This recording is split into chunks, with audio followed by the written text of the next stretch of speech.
climb out over the building. And keep in mind, as I climb this ladder, the slab is here. We're going out over the slab, right? Over nothing. Oh. Oh, man. So, number one, that. Yeah. And number two, this.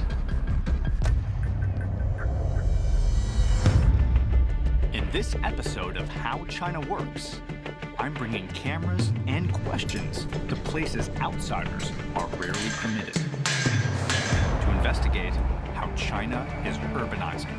We're talking hundreds of years ago, all of Beijing were covered with these very hutong. How you doing? Hello. Hi, how are you? Good. At a scale and pace that are almost beyond comprehension. China's building the world's tallest buildings, longest bridges, deepest tunnels, fastest rail trains, huge harbors, over 100 airports. In 1980, less than 20% of China was urban. By 2030, 70% of the entire population, 1 billion people, will live in cities. Old cities are building up. Whew. Yours pop, huh? While hundreds of new ones are being built. But this tremendous change that has transformed the country has come at a price. I'm Danny Forster. That sums it up. I've spent years investigating cultures and countries around the globe. Doing it. And that's a cow in a merry-go-round, yes. And I'm here to find out how China works.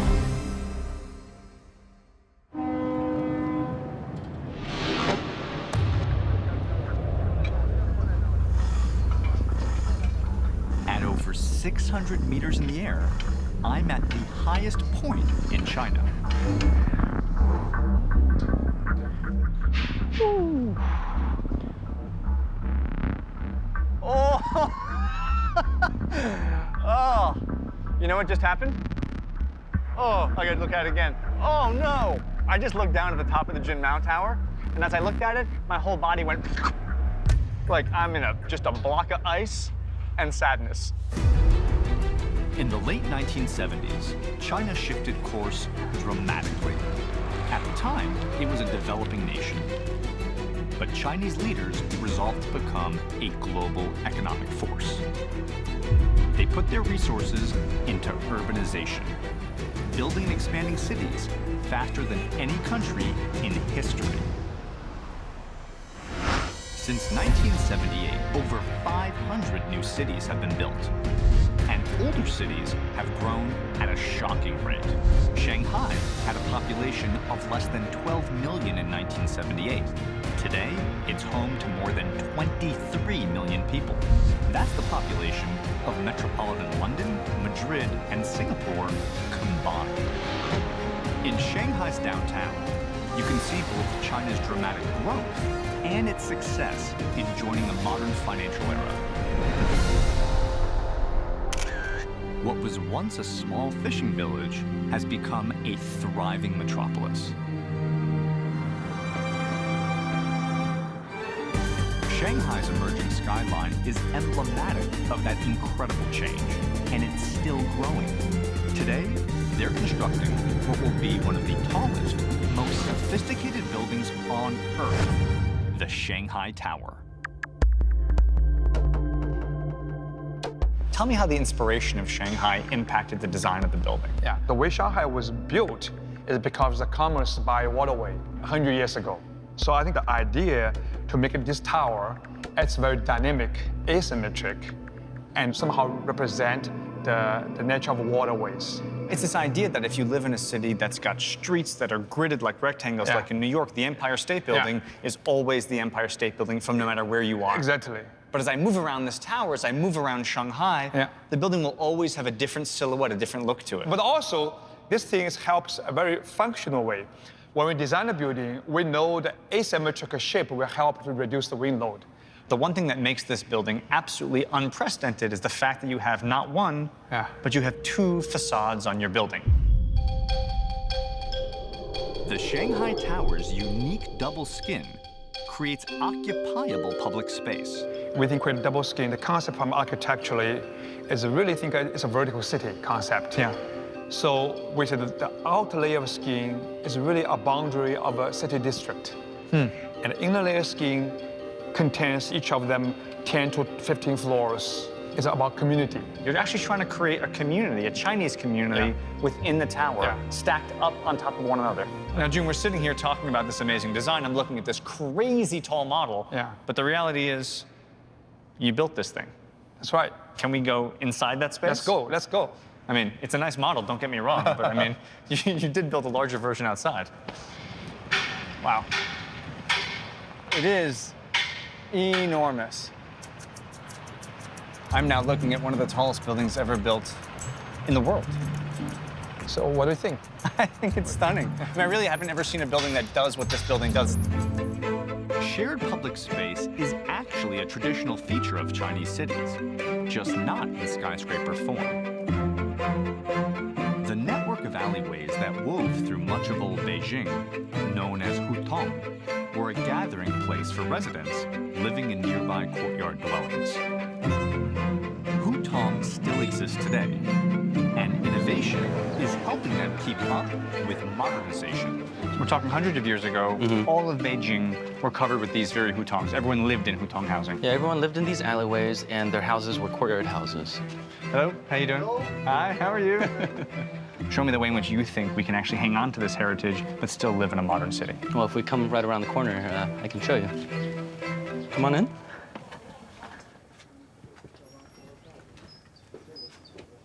So this is the traditional house. You have families living on one side, families on the other side. And what is this? Well, so part of the courtyard house is actually now vacant, but part of it is still being inhabited. And the issue is, what do you do with the vacant parts? You know, they're not in very good conditions. So our solution is this prefab design. So basically what I'm looking at is a series of individual pieces that basically come together, like, as you said, a kit of parts, to form a room. Yes. And what we're going to do is we're going to assemble them inside the house and you know, bring up the living standards. Oh, all right. Let's move this over here next to the door.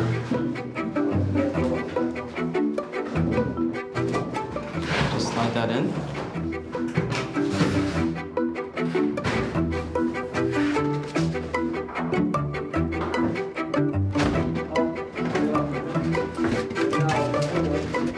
That's the bottom, that's the top here? Yes.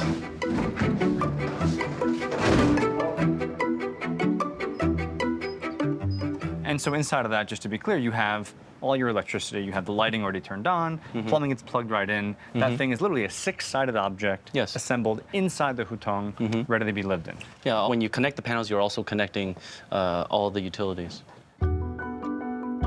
This urban regeneration project brings modern living standards and energy efficiency to existing structures that are centuries old. So if this idea of this pilot works here in this one example, the possibility is it could work all over. Yeah. If it works here, it'll work everywhere. While some are trying to preserve China's cultural heritage, the Shanghai Tower is reimagining that heritage, weaving this community fabric into the facade of a high-tech super tower. Typically, all you need to do is have enough space for numbers with 2 digits. In your building, you need space for 3 digits. It's not a very common problem. Not very common for architecture. So, June, this is the Sky Garden. This is this inside, outside, elevated public space that exists only in the Shanghai Tower. That's right. And tell me how the inspiration for this space is inextricably Chinese. In Shanghai, we have a small courtyard. Even in Beijing, you have gardens, But it's really about a garden space. It's really about in-between space is kind of a blurred boundary between outside and inside, so people create a sense of energy and a sense of harmonize with nature, These sky gardens are an example of how the tower is creating milestones for China's construction industry. And today, a major event is about to take place. So I'm standing on the 125th floor of the building, super, super high. It's this space that when it's done will be the observation deck. And what's amazing about this building is the incredible twisting shape of the building all comes to its apex right here in something called the crown. And the crown is this beautiful glass cap that's supported by all this steel around me. And the amazing thing is today, that steel is being completed with that final piece hanging out over Shanghai. When complete, at 632 meters above ground, this building will be the tallest in China, a symbol of the country's reach. China's plan to transform its economy through cities has been a triumph. It now has the single largest economy in the world. But such rapid and total urbanization could not have happened by fiat alone. A massive construction workforce had been mobilized to make China's urban dream a reality. 向右蹲，向左蹲，向后蹲。早操现在开始。加油，哈喽，走！一、二、三、四、一、二、三、四、一、二、三、四。 So it might look like I just joined the Chinese military, but actually, I'm at Thayi Engineering Construction College. This is college. This is a university. China's national push to urbanize created a demand for skilled construction workers far beyond supply. So industry leaders founded a university to train the workforce China needed. These young men are acquiring the physical and mental skills they'll need to build the cities of tomorrow. Okay, who's number one? I want to see who's the best. Is it you? Who? You? Are you the best? What's your name? My name is Frank. Frank? Come over here. Bring it up, Frank. Round of applause for Frank. Round of applause for Frank. Come here. Come here. Frank. Yeah. You claim to be the best excavator operator in the whole class. Maybe I'm best. Maybe he's the best. Or maybe he's not. We're gonna find out in a one-on-one, head-to-head, no-holds-barred challenge, sudden death, no overtime. Let's do this. Thank you. Come on. All right. Okay. I'm taking you down, Frank. I'm taking you down. You're gonna win? Yes. Let's find out. So we got 2 minutes on the clock. Hey, Frank, look over there. Frank, your mom's coming. Ready, go. I'm coming at you, Frank. Go big or go home, buddy. 3, 2. All right, so what's the score?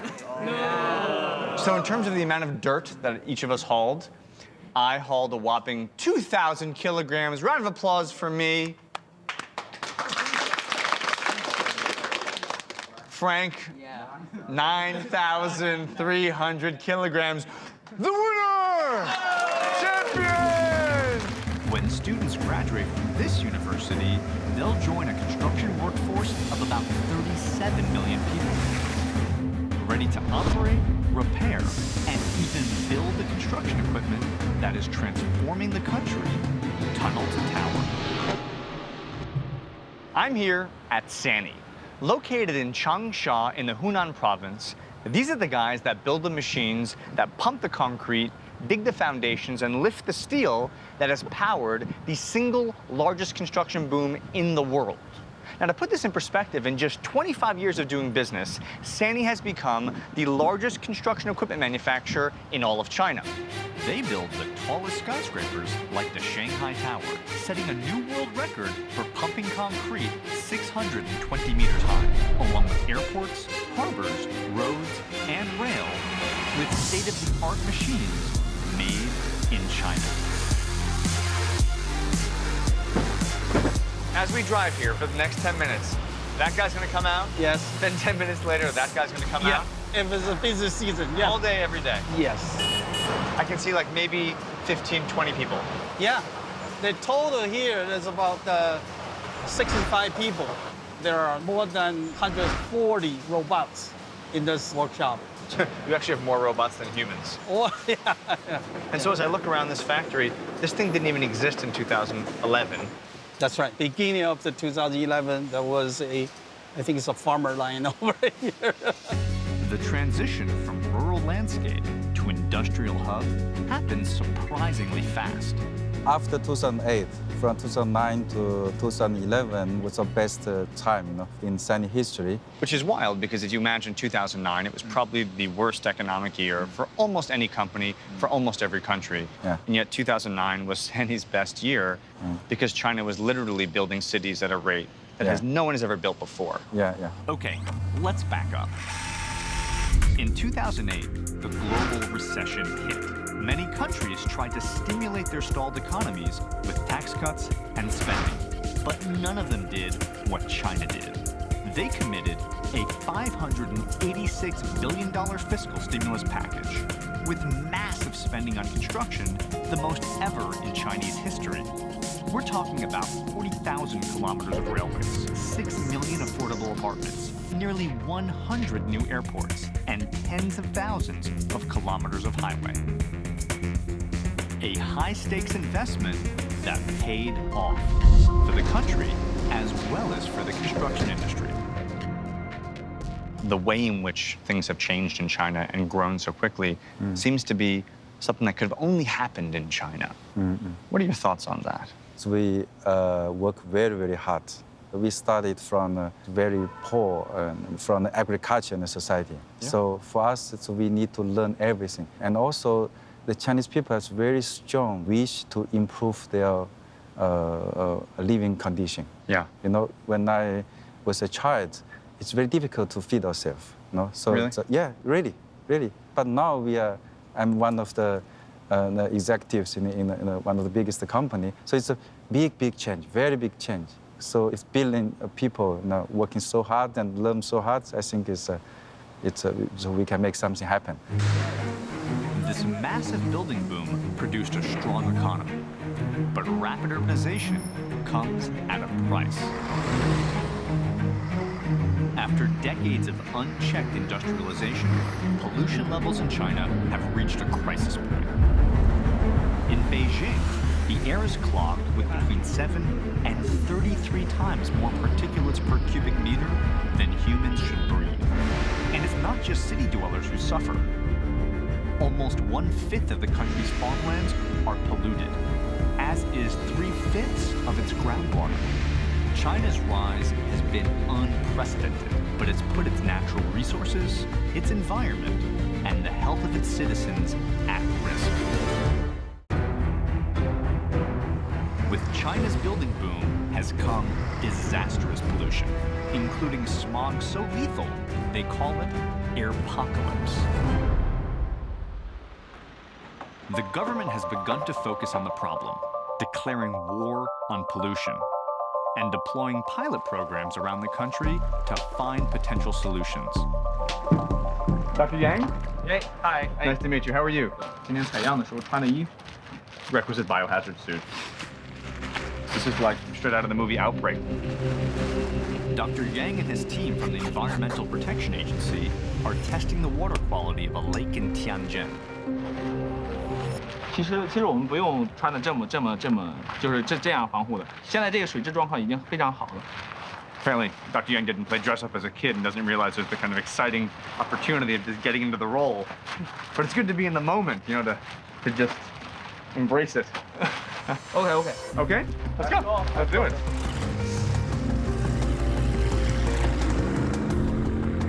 5年前有这一片呢，就是说包括这个岛这儿，还有这后面这一片，整个这一片区域呢，都是一个污水库，用来存放这个化工废水的。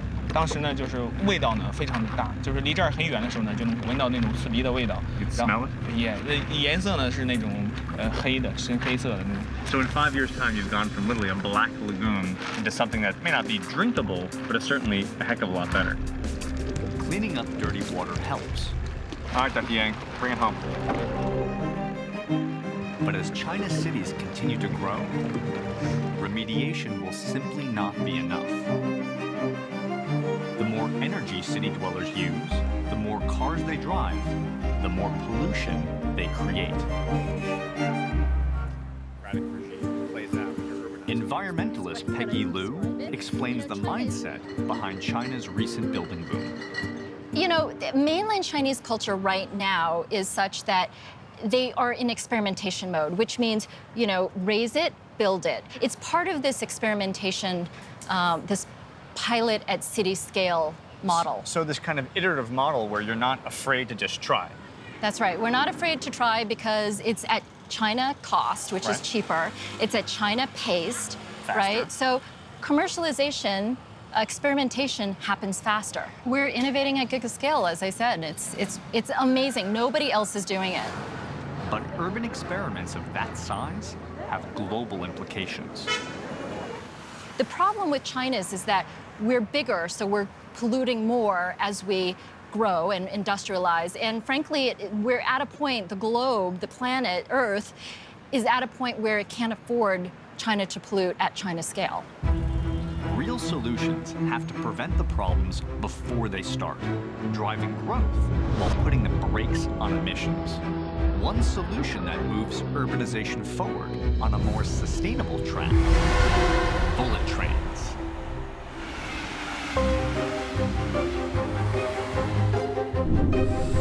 Since 2008, when China decided to bet on high-speed rail, it went all in. So far, they've built 10,000 kilometers of track. Now compare that to the second biggest network in the world, Spain's, which has less than 4,000 kilometers. Connecting over 100 cities, China's high-speed rail network is the largest, fastest, and most complex on Earth. And it's still growing. By next year, it'll cover over 45,000 kilometers. Gerald Olivier is a transportation specialist who's playing a critical role in the development of China's bullet train system. This is the infancy days of China high-speed rail. What you can see is France has been working on this for a little more than 30 years. So you're comparing a newborn system with a system that is mature, and yet you have 6 times more people traveling. Right. So to accomplish this much, at this scale, this quickly, what kind of investment is China making on an annual basis to build this system? Well, China has been investing about $100 billion a year, $100 billion a year for the past few years, and this figure will be a little higher this year. They are going to invest about $130 billion. So just so I understand how critical this pivotal moment is, right now, they're at 50% urbanization, so about 700 million people live in cities. As they move towards 2030, that number is going to jump to 1 billion. Correct, yes. 1 billion Chinese living in major cities that need to be connected. Correct, yes. And this is the rail system that's going to support the development, not just the country, but of the economy of the future here. Absolutely. Not only is high-speed rail impacting the economy, a ripple effect is being felt by families across the country. As a result of urbanization, people are leaving their villages and moving to cities for work. But that core sense of family connection is still fundamental in Chinese culture. So to get people back home, China built bullet trains, and they built them fast, servicing a whopping 2 million passengers a day. But if you can believe it, it's still not enough, especially on national holidays. If high-speed rail is going to help solve the problems caused by urbanization, both environmental and cultural, then people have to be able to rely on it, even during the country's most intensely traveled period. If it can handle that, it could potentially carry the burden of the urban billion coming by 2030. From grassroots ideas to government initiatives, China is experimenting, looking for new ways to fix the problems created by decades of record-shattering growth. For the sake of the world, no less than for its own citizens, China is going to have to change its ways. It won't stop building, so it's going to have to start building differently. So I'm about 150 kilometers east of Beijing, heading to a town called Tianjin, which is claiming to be China's first ever eco-town. In Tianjin, sustainability is the principle that guides the development of the master plan, beginning at the very foundation of the city. So it's not just that you built a sustainable city, you built it on top of what was formerly a polluted brownfield site. Yes, this is not one of those eco projects that is developed by tearing down a large natural environment or destroying farmland, because that is not what we consider a sustainable option. There are different aspects that we are trying to monitor. This includes green transportation, utilization of renewable energy, 100% green buildings, which we are able to do because this is a greenfield development from what used to be a barren site. At the central control area, they're monitoring the city's sustainable systems. And just to give you a sense just how kind of real-time this data is, you've seen wind turbines all around the eco-city, right?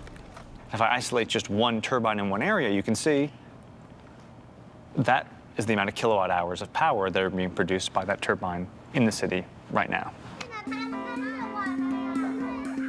Tianjin offers more than just renewable energy.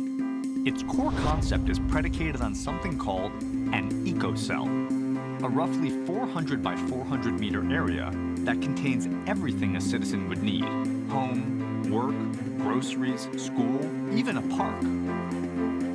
The eco-cell is designed to attract residents not just to a sustainable city, but also a sustainable life.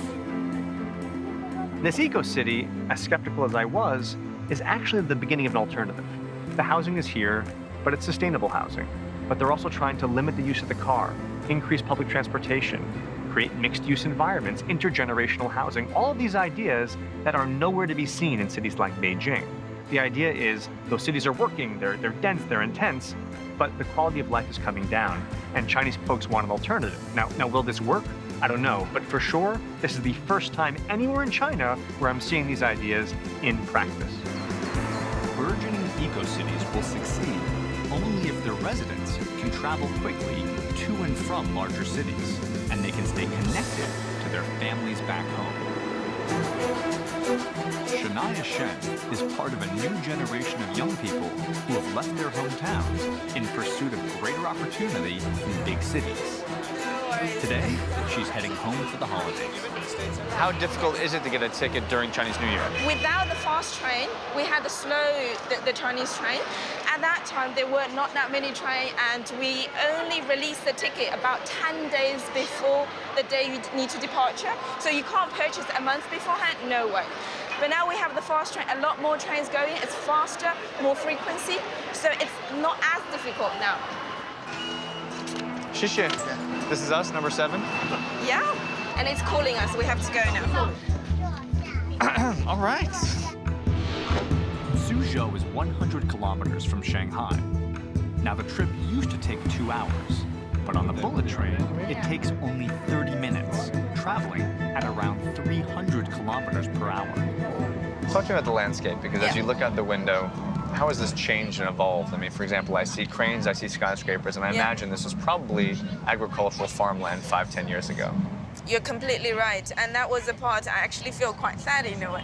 Urbanization is fantastic, China is developing the skyscrapers, but then again, 10 years ago maybe, these places will be just all agriculture. Now the city is expanding, and the factory is now moving out of the city. Right, as real estate values skyrocket, you can't possibly keep factories in downtown areas. Exactly. They put skyscrapers in cities, and the factories move here. Indeed. The next station is Suzhou Station. Thank you. Xie. Which one's your dad? The one in the black shirt. The one that looks very excited to see you, who's Yeah. like, can't wait. Hello, ni hao. Hello. Ni hao, I'm Danny. Ni hao, ni hao. Sham Ling Mu, nice Ni to hao, meet ni you. hao. How are you? Hello. Hi, I'm Danny. Ni hao. Xie.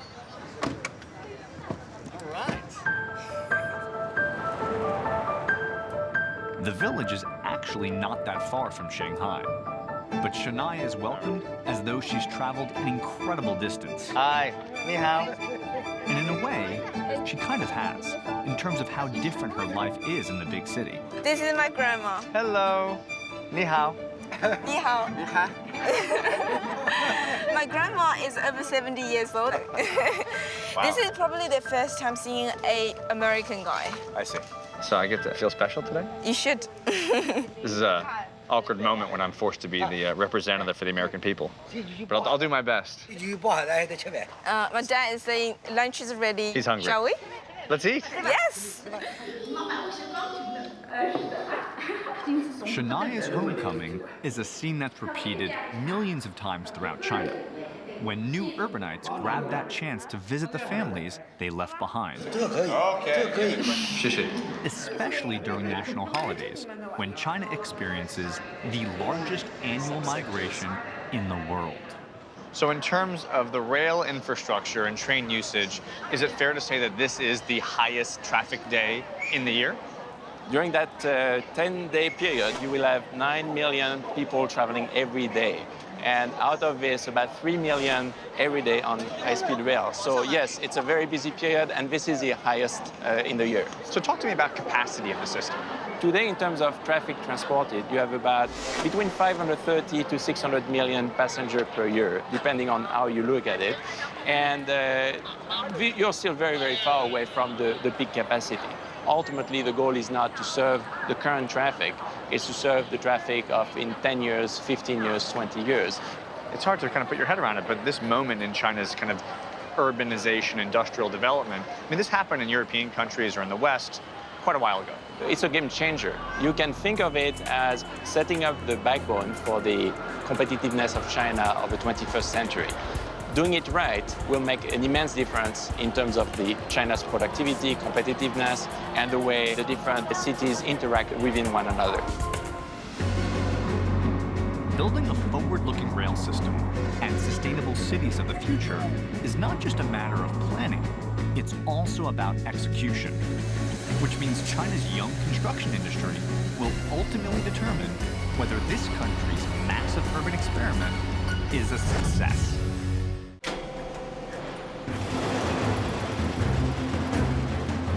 China urbanized in a fraction of the time it took the West. Total transformation within a generation. And because it all happened at once, companies like Sany that were on the ground at the time had the chance to contribute to almost every aspect of China's reinvention. It is incredible to say that you were a part of not just the urbanization of China, but really the transformation. Yeah. And that's an amazing thing. Almost all the construction job need our machine. One is the buildings, the tallest building in China, and also the infrastructure like the highway, the high-speed railway, and also the huge harbors and the longest bridges like that. China could build up to 50,000 skyscrapers in the next 20 years. And 82 new airports are due to open by the end of 2015, a rate of roughly one each week. But when building bigger than ever before, the tools China needs have to be reimagined. It's a challenge that has sparked both creativity and invention. As China's construction boom continues to increase, they're building not just more projects, but bigger ones. And in order to execute those designs, they literally have to invent new and larger forms of construction equipment. Case in point, what I'm standing on right here is a crane boom that connects to a piece of equipment that can lift, get this, 3,600 tons, one of only 2 in the entire world. And today, we're gonna break this crane down and ship it out to take part in its very first maiden project. Consisting of over 150 individual parts, it's one of the largest of its kind. This assembly requires not just a dedicated team, but heavy reinforcements. The pins are being attached. Once we're locked and loaded, the crane operator will give it the go, and what I'm standing on right now will get lifted up and taken off the crane. So we have the pins both disengaged, we have tension in the wire, and I think right now you're gonna see this whole massive piece begin to slide out. Oh, here she comes. It's about to come loose. And look at that. Drive the crane? You're gonna let me drive the crane. You hear this? So for the next lift, that piece you just saw, I am gonna operate the crane and get that mega piece off to the side. I don't know how to drive a crane. All right. Okay. How are you? I'm Danny. Hi. How are you? Could you show me what all the controls do? 这个可以调这个百分比的快慢，这个是可以大臂可以上升下降。 All right. Okay, we're driving, we're moving, and now I'm gonna lower the jib. All right, bringing it down. Here we go. And now And this piece is sitting on the ground. These are some of the biggest toys in the world, designed specifically for China's needs. And once they go on site, the company keeps a close watch. 您好，我们这边是3一正风的，很高兴为您服务。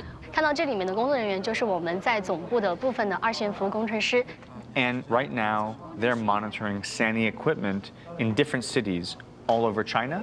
对，比如说我们可以看到设备的一个详细的地理位置，然后我们还可以看到它设备的一些施工的情况，包括一些非常简单的故障问题，都可以通过这套系统来体现。 Just incredible to think that right now, as I look at this map, as I look at all of China, there's 200,000 pieces of equipment. And you're monitoring all of them. These machines are the tools that built modern China. They are just as advanced and powerful as you might imagine, and they're also surprisingly graceful. At SANY, it's one thing to make a tremendous amount of high-tech construction equipment. But even with an amazing machine like this and a pair of novice hands, it's just a big pile of metal. So today, I'm going to meet some of the finest operators in the entire company, and they are going to show me what they can do. Gentlemen, how are you? Hey, nice to meet you. Nice to meet you. Tiago, what's your name? Robot. We're going to talk about that in a minute. Hi. Dawn. So we got Robot, Tiago, and Dawn. We have 3 of the finest operators in the whole company who are holding 3 very bizarre tools with them. Robot, you have a bottle of beer with you. Tiago, you have an egg. And lastly, Dawn, you're carrying parchment and a calligraphy pen.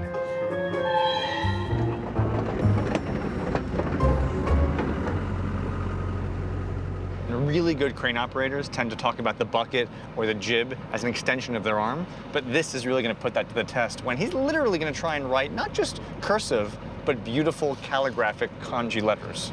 Take it away, my friend. Look at that. He's dabbing the edge of the pen to get any residual ink off it. You gotta check out his focus. I mean, look at this guy's face. He's like totally locked in, super calm. Keeping in mind, these are devices that are typically used to move dirt and boulders and rocks, and now he's managing a calligraphy pen.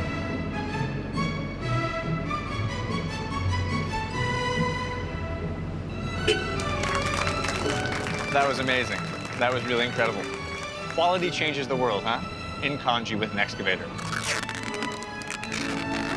Robot, the floor is yours, buddy. And that just happened. Bring it home. 5 for 5. Does he have it? Oh, he has it, ladies and gentlemen. That's a robot with an excavator.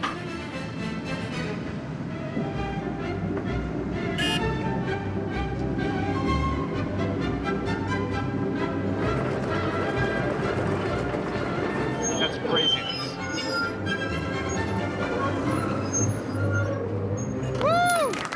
That was super weird, but amazing. This is like some elaborate mating ritual.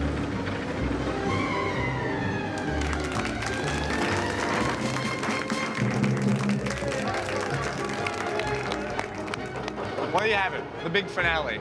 We've moved spoons, we've opened beer bottles, we've made calligraphy. I mean, when you think about what these guys build, construction equipment, heavy steel machines to lift things and dig things and create things, what you don't think about is this, the kind of intense, eloquent, articulated precision that we got to see here today. And I can tell you, I've been to a lot of construction sites. I've never seen anything like that before. While this all might seem kind of silly, the focus and precision required to pull off a performance like that is exactly what's needed at a big, complex construction project, like the Shanghai Tower.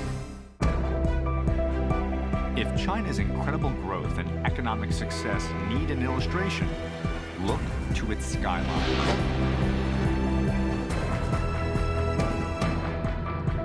If you take a step back and look at the 3 mega towers in downtown Shanghai, you can almost get a kind of a visual history of China's recent development. Now, what do I mean? Take the Jinmao Tower. 1999, this building with its step pagoda roof is China looking to its history for inspiration. About a decade later, 2008, the Shanghai World Financial Center. This abstract, geometric icon is China looking outwardly to the globe for new ideas. And today, the newly completed Shanghai Tower. Here you have a building whose philosophy and its design is steeped in Chinese tradition, but simultaneously through its technology, it's all about China's future. The tower's completion will represent the culmination of the last 30 years of urbanization. Ooh. So where I'm standing is on the outside of the building. Look at them. That's inside the building. Look, they're on solid ground. Their feet feel on it's concrete. There's a sense of stability to it. Look at this. It's like a chicken coop.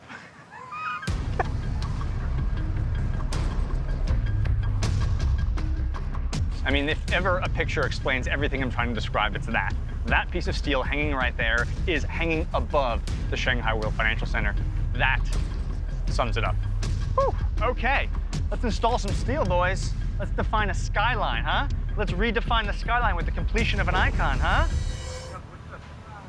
So if you look at that steel piece, you can see it's got two pipe-like legs, and each one of those legs are gonna kind of come into position, and we're gonna locate that pipe directly on here, bolted together, and ultimately welded into place. And it's this steel right here that's gonna hold the glass that will create the top of the building. Oh man, here it is coming up.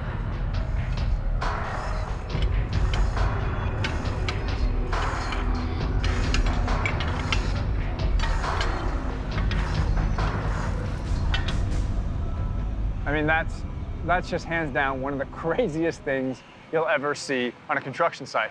Once the piece is locked in its final position, then that brave soul has to climb the ladder and physically detach the piece from the crane. But what that means is this piece of steel is in its final position.